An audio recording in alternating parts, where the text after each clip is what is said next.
since Monday, a number of what you call pocket initial meetings have been taking place in Johannesburg, where the Africa Investment Forum, put together by the Africa Development Bank, is taking place. This is what you call the transaction event. The first ever, which is focused on getting infrastructure gap in Africa bridged by those who have deep pockets between government officials, investors, and public sector and private sector folks. So let's touch base with Johannesburg right now via Skype, where Natasha Ferris, business journalist, is joining us for a very short conversation about what we are seeing today. Some of the panels is already getting started. Nigeria's Power, Works and Housing Minister is expected to speak within the hour. Natasha, bring us up to speed. Good morning in Joburg. Very good morning to you, Pastor, and of course your viewers. Quite a very important conference, as you cited, very first of its kind on the African continent.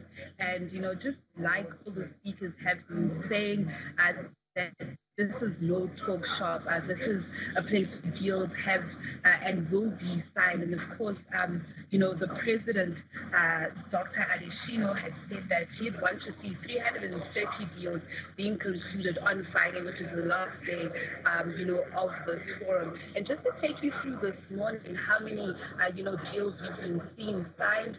We've actually seen 3 deals being signed. Namely, the first one was Power Africa, of which you know that you know Power Africa has, this is the 18th partnership with the African Development Bank, and of course they've just signed an MOU, a memorandum of agreement with USAID and the TDB, and of course they have committed 16 billion rand to, you know, the electrification process. I beg your pardon. And of course, the time frame here is the year 2030. We also just you saw a signing of the ADB and Morocco, and of course, this was the letter of intent of the ADB with the Massen Corporation. Of course, that's a Moroccan company under the Desert to Power program. And of course, right now, my colleague Betty is actually rushing to the third you know, program, the Power and African Transformation.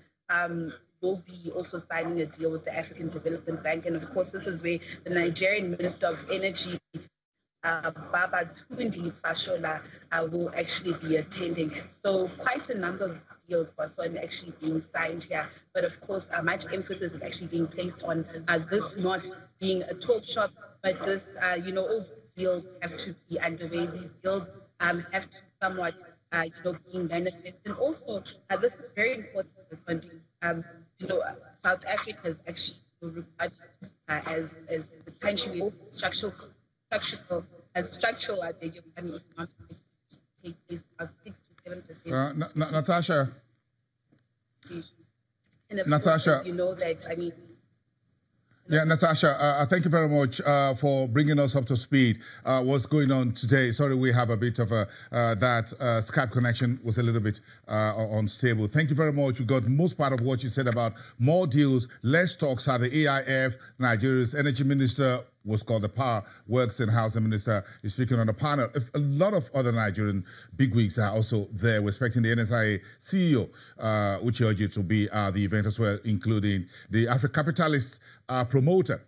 Talk about Tony Elumelu. Of course, Nigerian-born, Africa's richest man, Aliko Dangote is also attending the AIF. And of course, there'll be a lot of discussions about infrastructure financing. So let's take that and put that in our kitty. We'll touch with Johannesburg later in the day and tomorrow and for the rest of the week.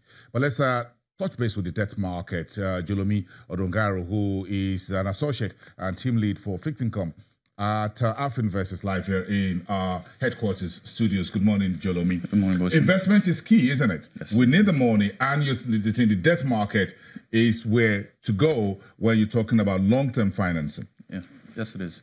So right now, we've seen there's expected to be more activity, as you might know, with the CBN's with the CBN initiative in that space to allow more high-rated companies access debt. But in the market right now, it's still quite a lot. The major player is still the federal government, because that's where the most of the debt is most of the market debt that is issued is federal government debt, to be honest. Yeah. The government is still the big elephant in the room. Yes, it is. So you think the private sector can do more? Yes. Do you think enough space for them? Do you think we have the yield? Do you think we have the interest rate regime? Do you think we have the currency atmosphere for the private sector to take the lead as the government is handing over the baton to them? It's quite difficult at the moment. I'm sure you know the average yield on federal government bonds is around 14.9 right now, and the way a corporate bond will be priced is off the federal government plus a premium, depending on how risky your company is. And at this moment, that's quite significant cost to companies, which is why we don't see so much debt being issued by corporates at the moment.